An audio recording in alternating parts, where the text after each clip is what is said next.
नमस्कार साथियों, सच की बात के इस एपिसोड में आपका स्वागत है। मैं द्विजेंद्र तिवारी। सबसे पहले तो पवार खानदान के एक रोशन चिराग पार्थ पवार को बधाइयाँ कि राष्ट्रीय स्तर पर उनका नाम स्थापित हो गया है। वैसे आपको बता दें कि पवार परिवार का नाम तभी स्थापित होता है जब राष्ट्रीय स्तर पर किसी घोटाले में उनका नाम आता है। इसीलिए मैं कहता हूँ, जहाँ जहाँ पवार परिवार होता है वहाँ भ्रष्टाचार का दाग उनका पीछा करता है। ऐसा पहली बार नहीं हो रहा है कि महाराष्ट्र के उप मुख्यमंत्री अजित पवार के पुत्र पार्थ पवार पर इस तरह के आरोप लगे हैं। वैसे बता दें कि पिछले लोकसभा चुनाव में पार्थ पवार बुरी तरह से लोकसभा चुनाव हार गए थे। उसका झटका काफी समय तक पूरे परिवार को रहा। लेकिन यह बात आपको पता होनी चाहिए कि पार्थ पवार उसी पवार खानदान की परंपरा के हैं जिसमें भ्रष्टाचार के आरोप कोई नई बात नहीं है।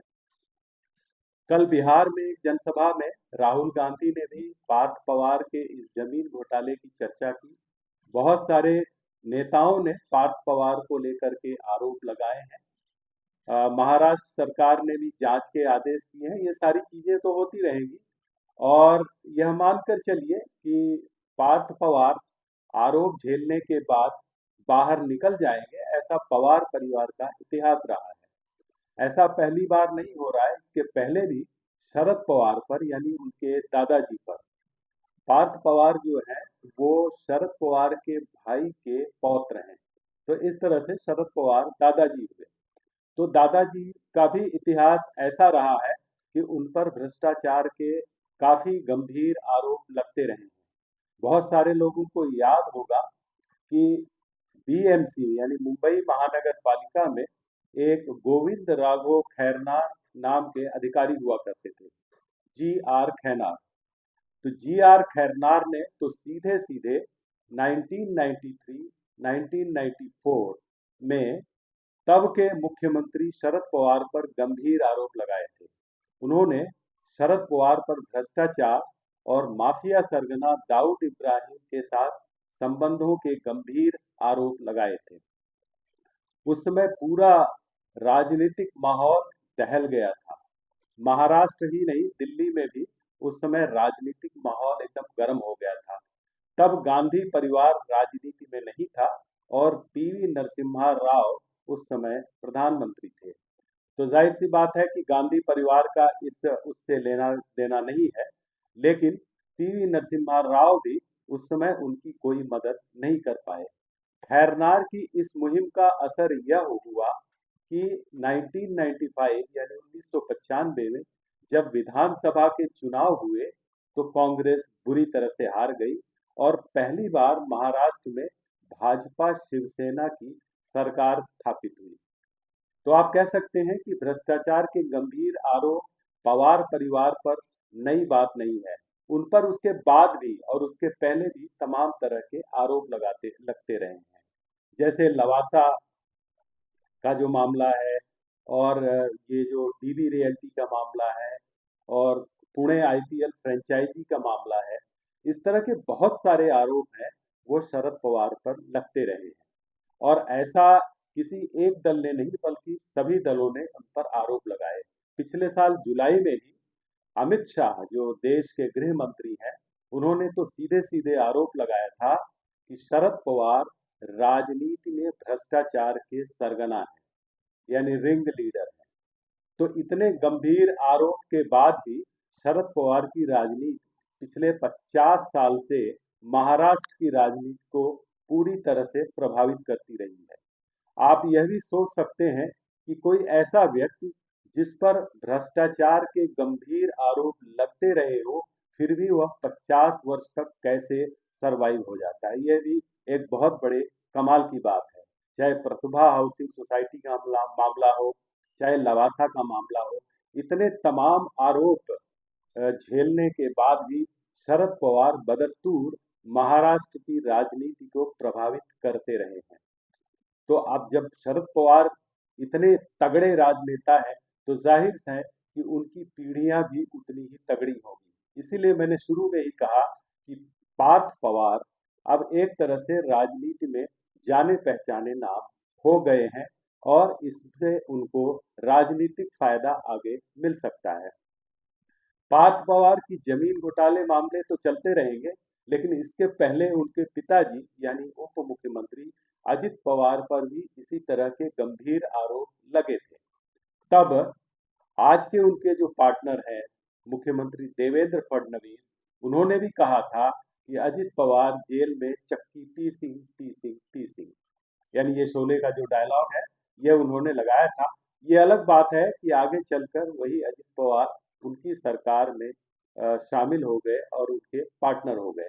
तो महाराष्ट्र की राजनीति में भ्रष्टाचार के इन आरोपों में कोई नई बात नजर नहीं आती, ये आरोप लगते रहते हैं। और सबसे ज्यादा जो भ्रष्टाचार के आरोप हैं वो शरद पवार और उनके परिवार पर ही लगते रहे हैं। तो अब यह महाराष्ट्र की जनता को सोचना है कि एक ही परिवार लगातार विवादों के केंद्र में क्यों है, एक ही परिवार पर भ्रष्टाचार के इस तरह के आरोप लगते क्यों हैं, और ऐसा क्यों होता है कि वही परिवार बार बार किसी न किसी रूप में सत्ता में आ जाता है।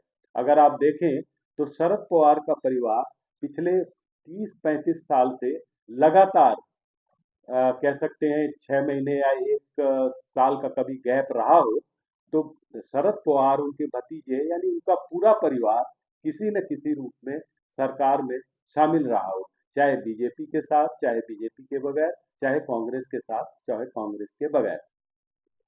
जब 1999 में शरद पवार ने जब अपनी नई पार्टी बनाई राष्ट्रवादी कांग्रेस पार्टी, और अमर अकबर एंथनी यानी अमर यानी शरद पवार, अकबर यानी तारिक अनवर और एंथनी यानी पीए संगमा, जब अमर अकबर एंथनी की पार्टी अस्तित्व में आई, तब यह आश्चर्य हुआ लोगों को कि मुश्किल से 4 साल पहले सत्ता गंवाने वाले शरद पवार कैसे सरवाइव करेंगे, क्योंकि 95 में भ्रष्टाचार के आरोपों के बाद जनता ने जब उन्हें घर बिठा दिया, तब यही लगा था कि शायद वह अपने अस्तित्व के लिए संघर्ष कर रहे हैं। लेकिन उस चुनाव में ऐसा कुछ हुआ कि कांग्रेस के साथ उन्होंने सरकार बना ली और कांग्रेस ने उन्हें संजीवनी दे दी। तो कहने का अर्थ ये है कि शरद पवार को लगातार कोई न कोई पार्टी साथ देती रही है। शरद पवार यानी शरद पवार और उनके परिवार के लोग। तो कभी कांग्रेस ने उन्हें सहारा दे दिया, तो कभी बीजेपी ने सहारा दे दिया, तो कभी शिवसेना ने सहारा दे दिया।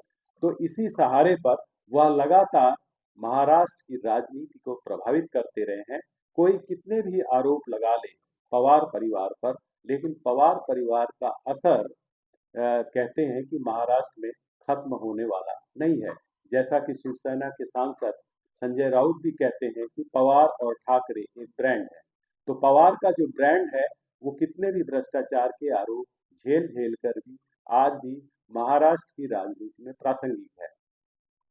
अब देखते हैं इस आरोप लगने के बाद महाराष्ट्र की राजनीति का क्या होता है और पवार परिवार पर क्या होता है। जहां तक मेरा अपना अनुभव कहता है, ये मेरा आकलन कहता है कि शरद पवार या उनके भतीजे या उनके पौत्र, उन पर कोई असर नहीं होने वाला है।